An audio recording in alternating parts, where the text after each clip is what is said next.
Joko Widodo yang populer dengan panggilan Jokowi.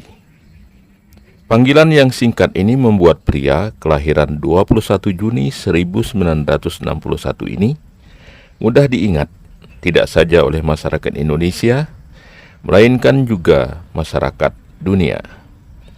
Pria yang lahir di kota Surakarta atau Solo ini bahkan menjadi simbol Indonesia di negara lain, misalnya di Mekah maupun Madinah, Arab Saudi, di toko-toko maupun pasar saat belanja. Mereka mengganti sebutan mata uang rupiah menjadi Jokowi. Contoh lucu lainnya, anak kecil negara tetangga lebih mengenal Jokowi ketimbang Perdana Menteri negaranya sendiri. Jokowi lahir dengan nama Mulyono dari keluarga sederhana di pinggiran kota Surakarta.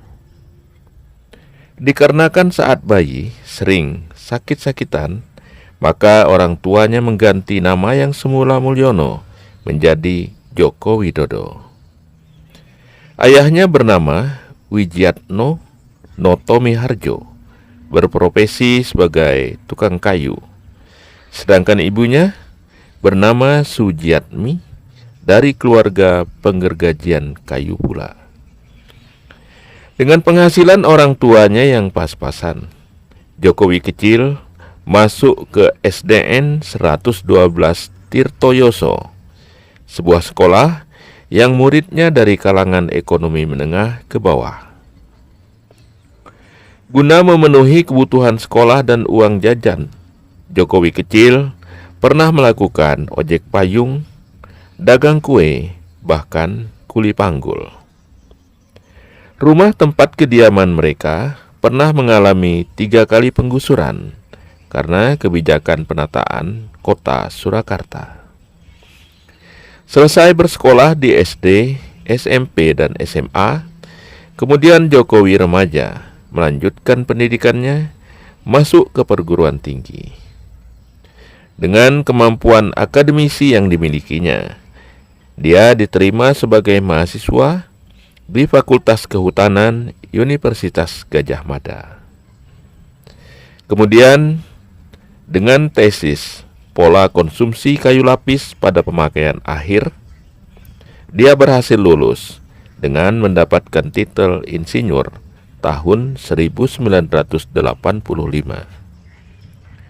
Semasa kuliah, dia juga aktif dalam kegiatan mahasiswa pencinta alam, disingkat Mapala. Setahun lepas kuliah, dia sempat bekerja di BUMN PT Kertas Kraft Aceh dan ditempatkan di area hutan pinus Merkusi, dataran tinggi Gayo, Aceh Tengah. Kemudian menikah dengan gadis bernama Iriana yang menjadi istrinya sampai sekarang. Tidak betah bekerja di situ, kemudian dia kembali ke Solo dan bekerja di perusahaan furnitur Pak Miono, pemilik CP Roda Jati, adik ibunya. Tahun 1988, Jokowi muda memberanikan diri mendirikan perusahaan sendiri, pabrik mebel bernama CP Rakabu. Sempat mengalami pasang surut, bahkan bangkrut. Kemudian tahun 1990, dia kembali sukses memproduksi mebel hingga pasaran luar negeri. Kesuksesan ini membawanya bertemu dengan seorang Perancis bernama Bernard Cheny, yang kemudian memanggilnya Jokowi sebagai pengganti namanya Joko Widodo yang terasa terlalu panjang. Dan sejak itulah semua orang ikut memanggilnya Jokowi.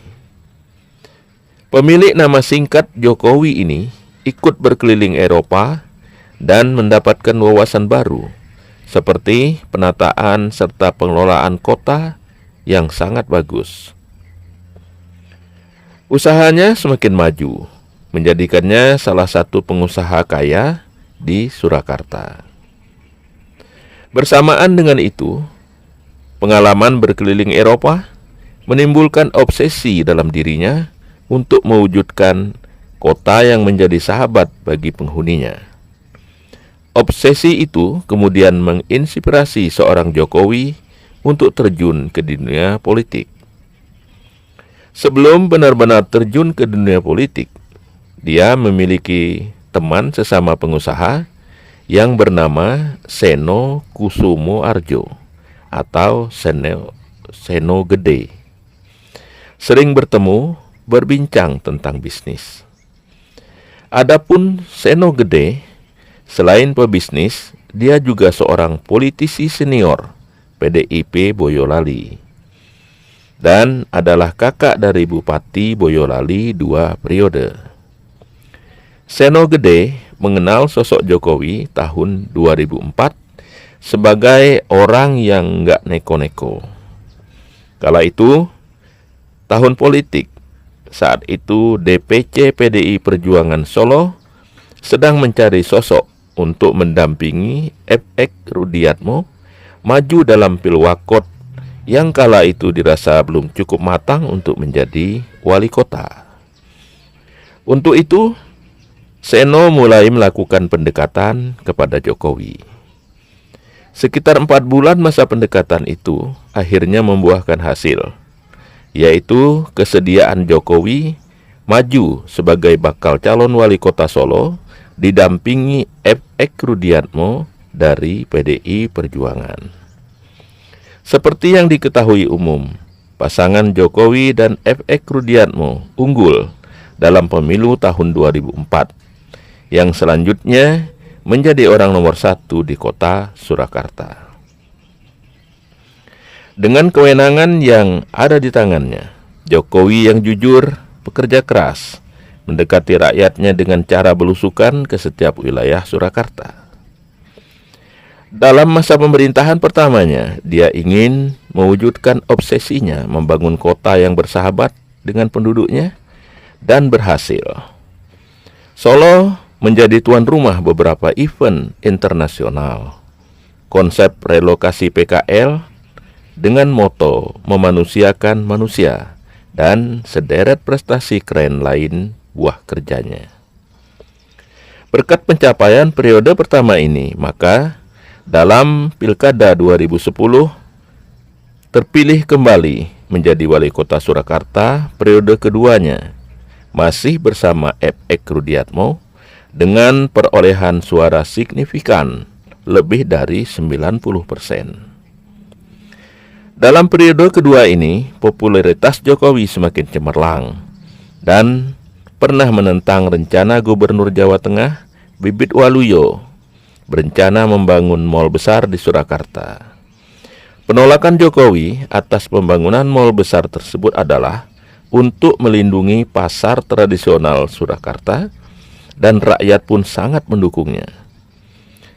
Masa pemerintahan kedua ini hanya berlangsung 2 tahun saja, hingga 2012, dan sisanya dilanjutkan oleh FX Rudiatmo, karena Jokowi memutuskan ikut Pilgub DKI. Dalam Pilgub DKI ini pun, Jokowi yang berpasangan dengan Ahok terpilih menjadi gubernur setelah menyisihkan Fauzi Bowo, gubernur incumbent, meski melewati 2 putaran. Apa yang dilakukan Jokowi di DKI saat menjadi gubernur tahun 2012 serupa seperti kesuksesannya di Solo, yaitu pelayanan cepat, efisiensi dan efektivitas birokrasi, transparansi, serta tetap menjumpai rakyat secara langsung melalui cara belusukan ciptaannya. Setelah menjadi gubernur DKI, lagi-lagi jabatan tersebut dia tinggalkan, padahal baru dijalani 2 tahun lebih. Dia ikut dalam Pilpres 2014 berpasangan dengan Yusuf Kala melawan Prabowo Hatta Rajasa. Dan dia berhasil terpilih menjadi Presiden RI ke-7 menggantikan Susilo Bambang Yudhoyono. Jabatan ini dijalani penuh waktu hingga diadakan kembali Pilpres tahun 2019. Pada Pilpres 2019, pasangannya tidak lagi JK, melainkan tokoh NU yaitu Kiai Haji Ma'ruf Amin. Dan rivalnya masih Prabowo Subianto yang menggandeng Sandiaga Uno. Dalam Pilpres 2019 yang terpanas itu pun, dia berhasil terpilih menjadi presiden periode kedua. Di masa ini rakyat terbelah dua dengan suara hampir berimbang dan tensi politik mencapai klimaks. Adanya istilah kampret dan cebong yang berkonotasi negatif. Untuk menjaga keutuhan bangsa, Jokowi melakukan rekonsiliasi dengan rival tetapnya Prabowo Subianto. Meski dipenuhi pro dan kontra di kedua kubu yang berseberangan, Jokowi berhasil mengajak Prabowo Subianto bergabung ke dalam pemerintahannya, sehingga rakyat di akar rumput yang semakin terbelah berangsur bersatu kembali. Prabowo yang sudah bergabung dipercaya mengemban tugas sangat penting, yaitu pertahanan. Berjiwa kesatria serta keikhlasan, Prabowo Subianto melaksanakan tugasnya sebagai Menteri Pertahanan dengan sangat baik. Prabowo, sang negarawan sejati, menjadi sahabat terdekat Jokowi, walaupun dulu pernah bersaing 2 kali berturut-turut.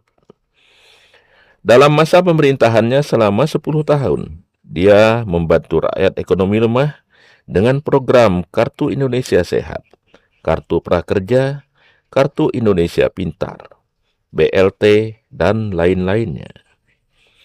Legasi fisik yang dia wariskan sungguh banyak, seperti jalan tol, bandara, pelabuhan, jembatan Danau Toba, dan yang spektakuler adalah IKN. Dalam Pilpres 2024, dengan dukungan penuh akar rumput pencinta Jokowi, Prabowo Subianto yang menggandeng Gibran Rakabuming Raka terpilih menjadi Presiden RI ke-8 setelah menyisihkan dua rivalnya, Anies Muhaimin dan Ganjar Mahfud, dalam sekali putaran. Tensi panas semenjak penyelenggaraan Pilpres 2024 dilanjutkan pula dengan Pilkada serentak masih terasa hingga hari ini dan membuat hubungan Jokowi dengan PDI Perjuangan menjadi renggang, bahkan berakhir. Demikian pemirsa, selayang pandang kisah Jokowi, sang visioner yang belum pernah tersisihkan di setiap jenjang pemilihan umum. Masih ada kisah lainnya yang belum sempat disertakan dalam video ini. Terima kasih.